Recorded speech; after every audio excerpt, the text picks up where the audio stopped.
Abraham, the topic I'd like to bring up is baggage, emotional, cultural, psychological baggage. I've got 3 old cars sitting out beside my garage that I've had in excess of 20 years. I've spent many happy hours making lists of what I want to do to these cars, the changes I want to make with them, the sequence of events, buying tools in preparation, and sourcing parts, and lots of time, lots and lots of hours. Over the past couple of years, though, I'm noticing that it's just not as much fun as it used to be. I don't get as much joy out of considering the process of working on these cars. And have you taken any action at all over the time that they've been there, or has it all been a mental game? No, there's been some fair physical action. In fact, one of them is torn completely apart and causing no small amount of dissent from the other members of the household. But what it brings to me is that is it possible that we bring with us certain dreams and goals from earlier times that may no longer be appropriate now, or we may have... But they're not inappropriate or appropriate for any reason other than you're no longer keeping them alive, or you are keeping them alive. In other words, nothing is inappropriate in the sense that you shouldn't bring it. And we wouldn't use the word appropriate or inappropriate. We would call it active or inactive. When you talked about bringing baggage forward, emotional baggage in a variety of life aspects, we want to say that what we feel in the vibration of someone who uses the word emotional baggage, we would like to put it into the law of attraction vernacular and say any baggage that you continue to carry with you is something that you're keeping active in your vibration. And is there not some baggage that is beneficial? In other words, as Jerry and Esther move about, they've got baggage. And in the baggage, which is a positive word, they carry things that are essential to their experience. And so baggage is not a bad thing. So there are things you carry with you that are beneficial and a vibrational match to your now intentions, and there are, in the vernacular that you were offering it, baggage that you carry forward that no longer matches who you now are. Exactly, and this begins to get around to my real question. If there is such a thing as baggage with respect to earlier goals and plans and dreams, and of course we're all taught to follow through with your plans, hold to your dreams, don't just quit on projects and so forth. So perhaps I wonder if I have spent too much time bringing something along with me that I no longer need. Given well, that... what happens, we can see what happens with some of you when you follow through with a dream. In other words, that's like saying, because I once said I wanted it, now I have to keep saying I want it. Whether there's any emotional movement in it or not, I have to keep wanting it because I once said I want it. And that's sort of in the category of that action journey that we were talking about, where we want you to be keenly aware of the emotional journey that you're taking now. You see, what happens is, as you're living a certain phase of your life, the aspects of your life cause you to set forth certain dreams. That's that launching into the future that you were talking about. And that doesn't mean that everything that you launch into the future comes into physical fruition. Only, as we said earlier today, they are held in vibrational escrow until you find vibrational alignment with it. And so we hear the powerful nature of this question. You're asking, is it possible that something that I've lived could have caused me to launch an intention or a desire or goal into my future experience that now is no longer a vibrational match to who I am now? And we heard in your question, even more importantly, do I have a responsibility to let in everything that I've launched from where I am? And we say it would take you 20 or 30 or 40 or 50 or maybe 1,000 lifetimes to let it all in terms of manifestation. And you are right, you are moving vibrationally through space and time, so that very often you are not for very long or maybe ever a vibrational match to some of what you've launched, you have no obligation to live out any dreams. But what we notice is that the dream had an essence. There's lots of essence of lots of intentions that you've launched out here into this future experience. And as you will now focus upon the essence of that, the essence of it is the same, even though you may not now want to fulfill it by restoring the cars. You see. Because in the meantime, all kinds of other things may have changed. The way your neighborhood looks, or the way people in the neighborhood, or even a different neighbor, or even the way your family is beginning to look at it. In other words, there are all kinds of dynamics that are constantly shifting around. And as these different dynamics shift around, that doesn't mean that the essence of what you want can't still be fulfilled, but it may very well be fulfilled in a new way, not in the old way. So here's the answer. Took us a long time to get here, but here's the answer to this powerful leading edge question. We want you to follow the essence of the emotional journey and not worry about trying to fulfill all of the specifics of the action journey intentions.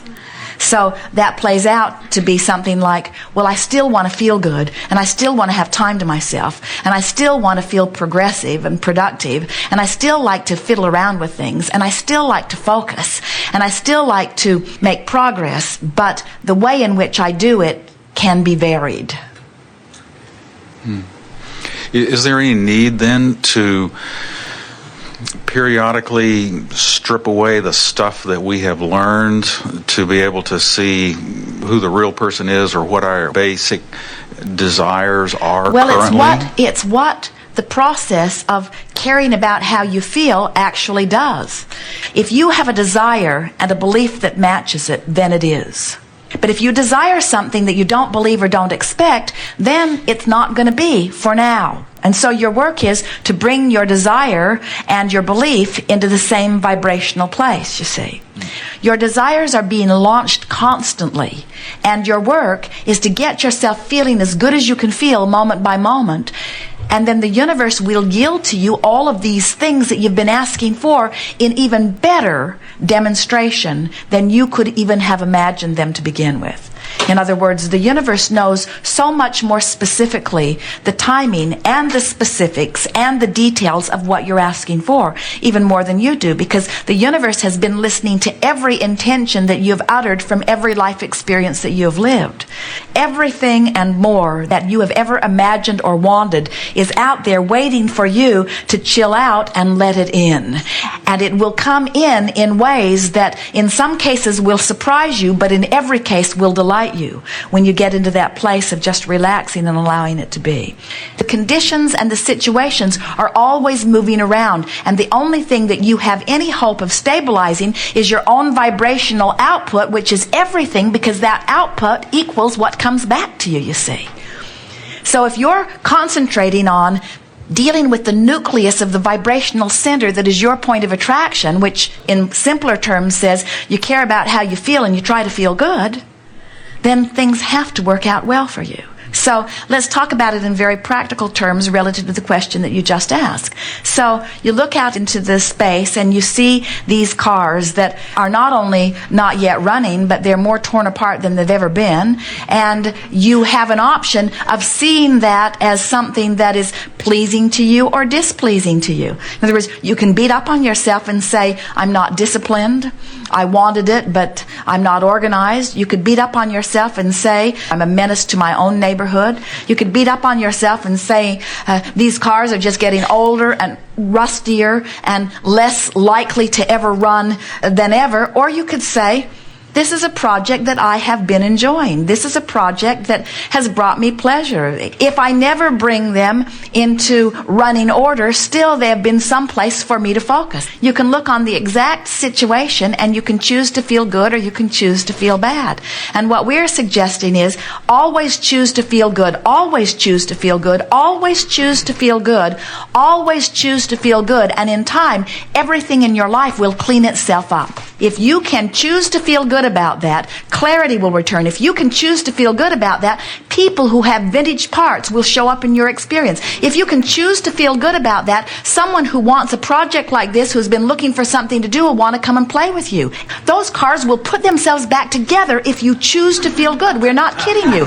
Because everything in the universe actualizes around that vibration that feels good. And we think the fact that they're scattering and becoming more apart is an indication of the scattering of the energy that you are about. In other words, you're choosing to beat up on yourself when you could just as well and more wisely so choose to adore yourself, even if you do have 3 cars in hundreds of places.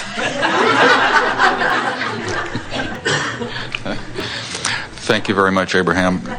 Don't be surprised if you get a call from my wife. When she calls, we'll tell her we have no idea what she is talking about. So how are you doing? Starting to get the hang of this? Yes. Is there anything you're supposed to be doing? Are there things that are undone that you need to get done for any reason other than that you would feel better if they were done? No. Jerry and Esther had a very interesting experience recently. Someone brought them a book that was written in the 1930s. And Jerry read a bit of it to Esther as she was driving. And in the book, the author was talking about these fast-moving times. She was talking about how overwhelming her life was and how hard it was to keep up with. And Esther nearly drove the monster bus off the road.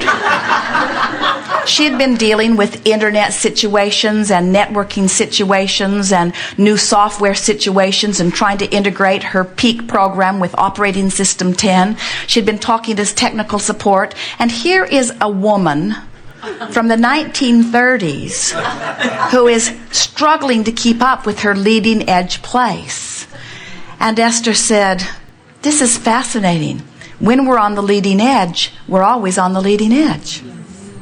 The leading edge is always that unfamiliar place where we must bring ourselves into the place of feeling good, even in the unfamiliar place." It was shocking to Esther because she thought about what the 1930s must have been like in terms of technology. She thought of her own mother, who has the same mixmaster she's had since Esther was a girl. The same 10-key adding machine, the same electric typewriter. In other words, her life is not out of control. It's very much in control. It's boring, but it's very much in control. It is certainly not on the leading edge, you see. And then, as we chatted with Esther about it and with Jerry, we pointed out that this leading edge place where you stand is always reaching into that which is new and unfamiliar. But if your dominant intent is to feel good, then you're always ready for whatever is new and unfamiliar. Then the unfamiliar feels exhilarating and adventurous, not overwhelming, you see. And then Esther thought, I'll bet in the 1930s that woman and all of her progressive friends were rushing and working very hard every day trying to get it done. And then Esther thought, but they didn't get it done, did they?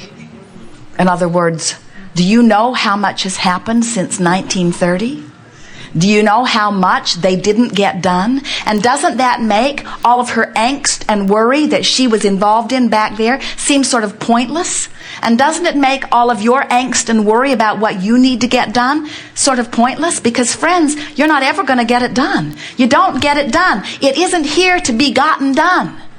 These are not projects for you to use to prove yourself against. You're not supposed to get it done. The only reason that anything ever exists is for the fun of doing it. We don't care if you take the car apart and put it back together 100 times.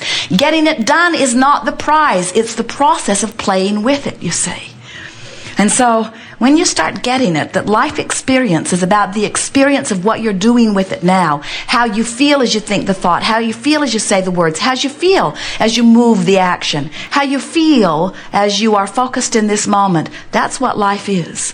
And if you're trying to get something done, we promise you that 100 years from now, or 5 years from now, or day after tomorrow, somebody's going to look at what you struggled to get done, and they're going to say to you, you can't get it done.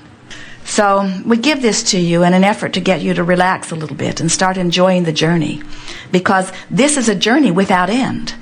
And if you're waiting till the end of some journey before you reward yourself with some accomplishment, then you're barking up the wrong tree. Life isn't about getting it done. It's like the perpetual vacation of finding circumstances and events to amuse you and interest you and call you forward, but it is not about getting anything done.